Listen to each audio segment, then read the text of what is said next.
AICC ആസ്ഥാനത്ത് സ്വാതന്ത്ര്യദിനാഘോഷത്തിനിടെ വന്ദേമാതരം പൂർണ്ണമായും ആലപിച്ചതും തുടർന്നുണ്ടായ ഉന്നത നേതാക്കളുടെ പ്രതികരണവും രാഷ്ട്രീയ കൊടുങ്കാറ്റായി മാറിയതോടെ വിചിത്രമായ പ്രതിരോധ വിശദീകരണവുമായി കോൺഗ്രസ് നേതൃത്വം.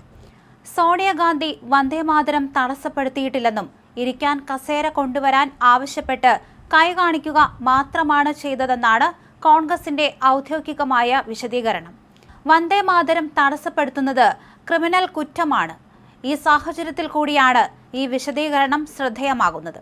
കൂടാതെ AICC ആസ്ഥാനത്ത് പാടിയത് പാർട്ടി പ്രവർത്തകരല്ലെന്നും പുറത്തുനിന്നെത്തിയ ഗായക സംഘമാണെന്നും അവർക്ക് കൃത്യമായ നിർദ്ദേശം നൽകാൻ കഴിയാത്തതാണ് ഗാനം മുഴുവൻ പാടാൻ ഇടയാക്കിയതെന്നും കോൺഗ്രസ് വാദിക്കുന്നുണ്ട്. സോണിയ തടസ്സപ്പെടുത്തിയില്ലെന്ന വാദം വലിയ ചർച്ചയായിട്ടുണ്ട്. സംഭവ സമയത്ത് സ്ഥലത്തുണ്ടായിരുന്നവരും പുറത്തു വന്ന ദൃശ്യങ്ങളും ഈ വാദങ്ങളെ പൂർണ്ണമായും തള്ളിക്കളയുകയാണ്. എന്നാൽ പുറത്തുനിന്നുള്ള ഗായക സംഘം തന്നെയാണ് ആലപിച്ചതെന്നാണ് സൂചന. ഡൽഹി കോട്ട്ല മാർഗിലെ പുതിയ AICC ആസ്ഥാനമായ ഇന്ദിരാഭവനിൽ ദേശീയ പതാക ഉയർത്തിയതിനു പിന്നാലെയാണ് നാടകീയമായ സംഭവങ്ങൾക്ക് തുടക്കമായത്. സാധാരണയായി 1937 മുതൽ കോൺഗ്രസ് പിന്തുടരുന്ന പ്രഖ്യാപിത നയമനുസരിച്ച് വന്ദേമാതരത്തിന്റെ ആദ്യ 2 ചരണങ്ങൾ മാത്രമാണ് പാടാറുള്ളത്. എന്നാൽ ഇത്തവണ 2 ചരണങ്ങൾ കഴിഞ്ഞിട്ടും ഗായകർ നിർത്തിയില്ല. ഇതോടെ സോണിയാഗാന്ധിയുടെ മുഖഭാവം മാറുകയും അതൃപ്തി പ്രകടിപ്പിക്കുകയും ചെയ്തു. പുറത്തു വന്ന തത്സമയ ദൃശ്യങ്ങളിൽ സോണിയാഗാന്ധിയുടെ കൈകാണിക്കൽ കസേര ആവശ്യപ്പെട്ടല്ല, മറിച്ച് ഗാനം നിർത്തിക്കാനുള്ള കടുത്ത നിർദ്ദേശമായിരുന്നു എന്ന് വ്യക്തമാണ്. 2 ചരണങ്ങൾക്ക് ശേഷവും പാട്ട് തുടർന്നതോടെ സോണിയാഗാന്ധി സ്റ്റോപ്പ് എന്ന് വ്യക്തമായി പറയുന്നതും ആലാപനം തടസ്സപ്പെടുത്താൻ കൈകൾ ഉയർത്തുന്നതും ദൃശ്യങ്ങളിൽ കാണാം. പാർട്ടി അധ്യക്ഷൻ മല്ലികാർജുൻ ഖാർഗെയോട് ഇതേക്കുറിച്ച് ചോദിക്കുകയും പിറകിൽ നിൽക്കുന്നവരോട് പാട്ട് നിർത്താൻ ആവശ്യപ്പെടുകയും ചെയ്തു.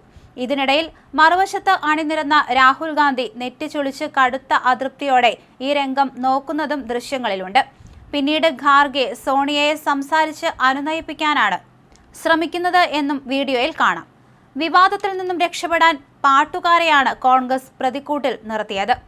AICC തരം തിരിച്ചു വരുത്തിയ ഗായക സംഘത്തിന് 2 ഖണ്ഡങ്ങൾ മാത്രം പാടിയാൽ മതിയെന്ന നിർദ്ദേശം കൃത്യമായി നൽകാൻ കഴിഞ്ഞില്ലെന്നാണ് കോൺഗ്രസ് ന്യായീകരിക്കുന്നത്. എന്നാൽ സ്വന്തം കേന്ദ്ര ഓഫീസിലെ സ്വാതന്ത്ര്യദിന ചടങ്ങിൽ പോലും ഏകോപനമില്ലാതെ പോയത് വലിയ ജാഗ്രത കുറവായാണ് വിലയിരുത്തപ്പെടുന്നത്. കോട്ടയിലെ ഔദ്യോഗിക ചടങ്ങുകൾ ബഹിഷ്കരിച്ച് AICC ആസ്ഥാനത്ത് എത്തിയപ്പോഴാണ് നേതാക്കൾക്ക് ഈ പ്രതിസന്ധി നേരിട്ടത്. വന്ദേമാതരത്തെ അപമാനിച്ചാൽ തടവ് ശിക്ഷ വ്യവസ്ഥ ചെയ്യുന്ന ഭേദഗതി ബില്ലുകൾ പാർലമെന്റിൽ വന്നപ്പോൾ കോൺഗ്രസ് അതിനെ ശക്തമായി എതിർത്തിരുന്നു. ദേശഭക്തി ശിക്ഷ നൽകി നടപ്പിലാക്കേണ്ട ഒന്നല്ലെന്ന് ചൂണ്ടിക്കാണിച്ചായിരുന്നു എതിർപ്പ്. കൂടാതെ കേരളത്തിൽ മുഖ്യമന്ത്രി VD സതീശൻ പങ്കെടുത്ത ഔദ്യോഗിക ചടങ്ങിൽ വന്ദേമാതരം ഒരു വരി പോലും ആലപിക്കാതിരുന്ന പശ്ചാത്തലത്തിൽ സ്വന്തം പാർട്ടി ആസ്ഥാനത്ത് വന്ദേമാതരം മുഴുവനായും പാടിയതും അത് തടയാൻ സോണിയയും ഖാർഗെയും ശ്രമിച്ചതും പാർട്ടിയെ പൂർണ്ണമായും പ്രതിരോധത്തിലാക്കിയിരിക്കുകയാണ്. സോണിയാഗാന്ധിയുടെ കൈകാട്ടൽ കസേര ചോദിക്കലായിരുന്നു എന്ന കോൺഗ്രസിന്റെ വിചിത്രവാദം സോഷ്യൽ മീഡിയയിലും രാഷ്ട്രീയ കേന്ദ്രങ്ങളിലും വലിയ പരിഹാസത്തിനാണ് വഴിവെച്ചിരിക്കുന്നത്.